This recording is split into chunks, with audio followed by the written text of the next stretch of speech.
The contemporary American academic landscape often celebrates Immanuel Wallerstein as a prominent radical or Marxist figure, particularly in the realm of world system analysis.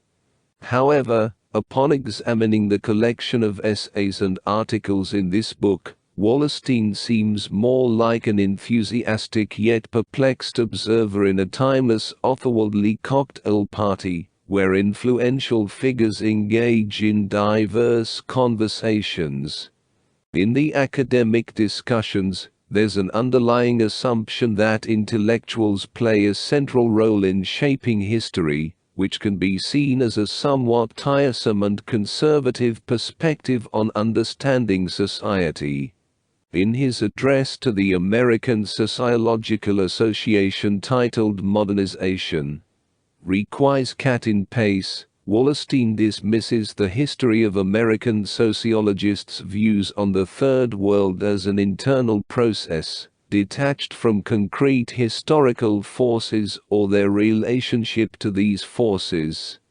Wallerstein positions himself as a paternalistic and self-satisfied observer, framing the ethical question of how intellectuals should view their role in the world system.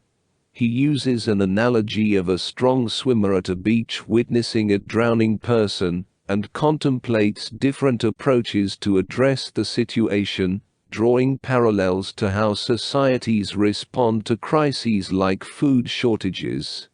He presents a dilemma involving various courses of action, from immediate rescue efforts to addressing root causes through social and political change.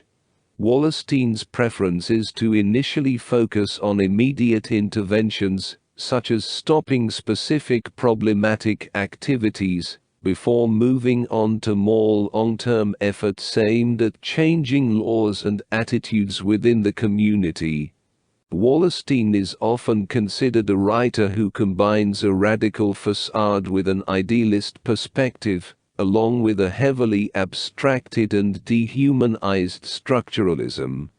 While he claims to present a dialectical understanding of capitalist development in contrast to bourgeois social scientists, his use of Hegelian terms and his mechanical description raise questions about the depth of his dialectical analysis.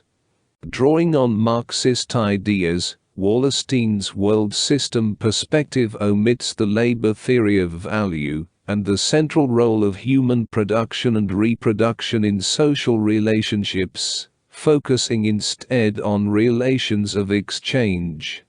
In his view, the world system is determined primarily by economic exchange, resembling pre-Ricardian political economy with historical insights added. Wallerstein posits two basic contradictions within the capitalist world system: class conflict and periphery core state relations.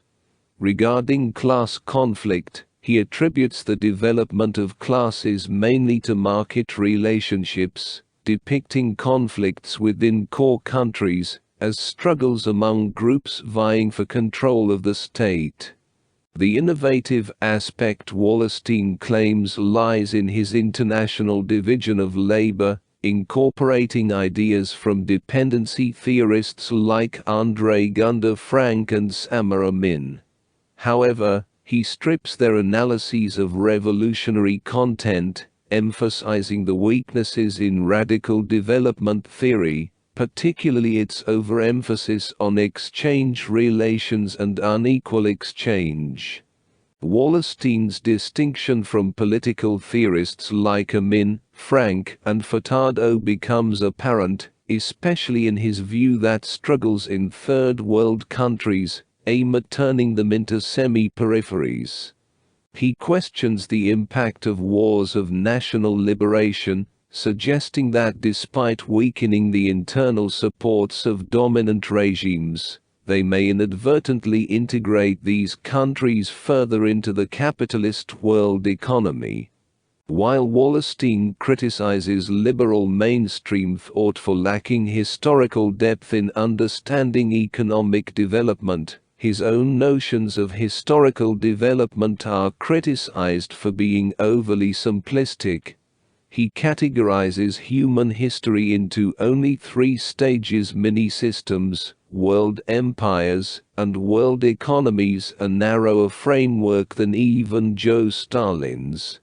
His classification places capitalism as a sub-variant of the subcategory world economy, leaving the definition of other world economias unclear.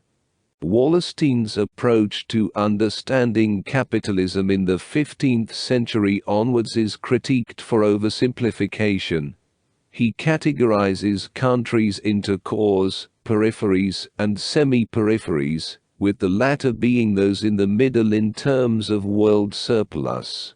This grouping includes diverse countries like Canada, South Africa, Italy, Saudi Arabia, Nigeria, Chile, Cuba, and China, raising questions about the meaningfulness of such comparisons. Through a limited framework of 3 types of entities and a few moves, Wallerstein attempts to explain major historical events like the American Civil War or the Russian Revolution. Wallerstein engages in reductionism, asserting that social democrats in core countries and populist nationalists in peripheral countries essentially represent the same interests and worldview. He also indulges in speculative futurology, suggesting scenarios like an anti-American alliance or using Central Asians as a Soviet Union workforce. Despite advocating for discarding traditional notions of the nation-state, Wallerstein relies heavily on the state as the fundamental unit in his world system approach. His analysis lacks depth in class analysis, reducing class struggle to local politics, and complicates matters by transforming race into an international status group category. Wallerstein's language and categorizations are criticized as bewildering and occasionally unintentionally amusing. His work is seen as a package of assertions rather than real analysis, with arbitrary definitions and a lack of conceptual clarity. While acknowledging Wallerstein's impressive learning, the review suggests that his attempt to understand capitalism globally, without sufficient political and historical context, may frustrate and anger readers, rather than stimulate them.